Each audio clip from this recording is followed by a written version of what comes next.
ہدایت کیا ہے؟ ہیا ارات الطریق، ایک تو ہے راستہ دکھلانا، جس کو راہ نمائی کہتے ہیں، نمودن سے دکھانا۔ کسی نے پوچھا کہ میں نے فلاں جگہ پہ جانا ہے، تو ہم نے کہا یہاں سے سیدھے باہر نکل جانا، دائیں بائیں آگے بائی پاس آئے گا، تو آپ یوں ادھر ہو جانا۔ یہ ہے ارات الطریق، راستہ دکھلا دینا، راستہ بتلا دینا۔ اس میں بھٹکنے کے امکان موجود ہے، تھوڑی سی غلطی لگ گئی تو آپ اور سمت بھی نکل سکتے ہیں۔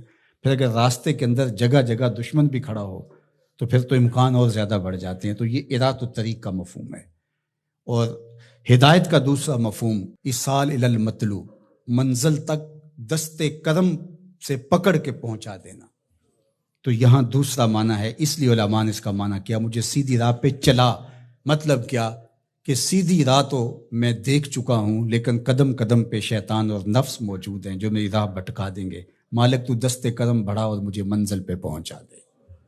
اللہ اکبر۔ تو یہ ہے ایصال الی المطلوب۔ تو ہدایت کا یہ مفہوم، اور یہاں ہدایت سے مراد وہ ہدایت جو پیغمبروں کے ذریعے سے، کتب کے ذریعے سے اللہ تعالیٰ نے حضرت انسان کو دی۔ ایک فطری ہدایت ہے، جبلی ہدایت، اور وہ اللہ تعالیٰ نے انسان کیا جانوروں کو بھی دی ہے۔ وہ بطخ کا بچہ بھی جب انڈے سے نکلتا ہے تو وہ کسی سے تیرنا سیکھتا نہیں ہے، وہ خود چھلانگ لگا دیتا ہے اور تیرنے لگ جاتا ہے۔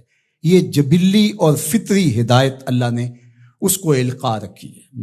بچہ پیدا ہوتا ہے تو اس کی زبان ہوتی ہے، بولنا نہیں جانتا، وہ آ کے سیکھتا ہے۔ ہاتھ ہوتے ہیں، پکڑنا نہیں جانتا، آ کے سیکھتا ہے۔ قدم ہوتے ہیں، چل نہیں پاتا۔ سنتا ہے، سمجھ نہیں پاتا۔ دیکھتا ہے، پہچان نہیں پاتا۔ یہ ساری چیزیں تدریج سے سیکھتا ہے۔ لیکن بچے نے ماں کی چھاتی سے دودھ کیسے لینا ہے، تو یہ اس کو جبلتاً بتایا جاتا ہے، چونکہ اس کی پہلی ضرورت ہے، باقی چیزیں وہ آ کے سیکھتا ہے۔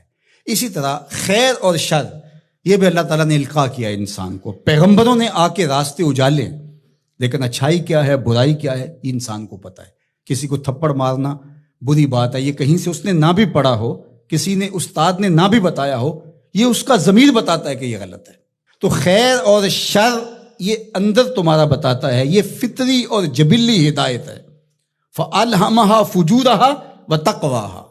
اللہ اِنَّا هَدَيْنَاهُ السَّبِيلَ إِمَّا شَاكِرًا وَإِمَّا كَفُورًا۔ یہ فطری جبلی ہدایت ہے، لیکن انسان کے لیے وہ کافی نہیں ہے۔ اس لیے اللہ کی بارگاہ میں عرض گزار ہوا، اهدنا الصراط المستقیم۔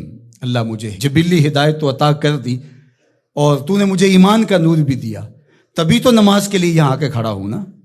وضو کیا ہے، مسجد میں آیا ہے، لباس پہنا ہے، ہاتھ باندھے ہیں، قبلہ رخ کیا ہے، اور پھر بھی ہدایت مانگ رہا ہے، تو پھر اس کا مطلب یہ ہے کہ یہ استقامت ہدایت پہ مانگ رہا ہے، اور ایصال الی المطلوب والی ہدایت طلب کر رہا ہے کہ جگہ جگہ شیطان موجود ہے، مجھے بھٹکا دے گا، میرے مالک مجھے منزل مقصود تک پہنچا دے۔ صراط مستقیم، سیدھی راہ۔ اس کا ایک معنی لکھا کہ الاسلام ہے، کہ صراط مستقیم اسلام ہے، مجھے اسلام کا راستہ عطا کر دے۔ دوسرا معنی اس کا بیان فرمایا کہ انہو کتاب اللہ تعالی، اس سے مراد کتاب الہی یا قرآن مجید ہے، چونکہ قرآن سے سیدھا کوئی راستہ ہو نہیں سکتا۔ ان ھذا القرآن یہدی للتی ہی اقوم، یہ وہ راستہ دکھاتا ہے جو بالکل سیدھا ہے۔ قرب قیامت کے فتنوں کا ذکر جب ہوا تو حضرت علی نے حضور سے پوچھا کہ حضور پہ بچنے کی صورت کیا ہے، تو برجستہ کہا اللہ کی کتاب قرآن مجید۔ تیسرا معنی انہ الطریق الہادی الی دین اللہ تعالی، یہ اللہ کے دین کی طرف جو راستہ ہے، وہ راستہ اللہ کے حضور اتنی تمہید کے بعد مانگا گیا تاکہ میں خیر کی راہوں پہ رہوں اور میری مدد نصرت مالک تیرے کرم پہ رہے۔ یہ حضرت عبداللہ ابن عباس رضی اللہ تعالیٰ عنہ کا قول ہے، اور فرماتے ہیں کہ یہ وہ راستہ لا عوج فیہ، جس میں کوئی ٹیڑھا پن نہیں ہے، مستقیم بالکل، اور یہ اعتدال کا راستہ ہے، نہ افراط کا راستہ نہ تفرید کا راستہ، یہ بالکل معتدل راستہ ہے۔ اور پھر چوتھا قول جو حضرت حسن بصری اور ابو العالیہ رضی اللہ تعالیٰ عنہ کا ہے، وہ فرماتے ہیں صراط مستقیم سے مراد ہوا رسول اللہ صلی اللہ علیہ وآلہ وسلم۔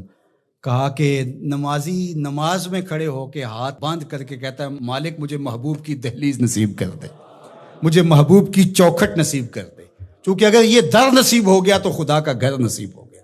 بخدا خدا کا یہی ہے در، نہیں اور کوئی مفر مکر، جو وہاں ہو یہیں آ کے ہو، جو یہاں نہیں وہ وہاں نہیں۔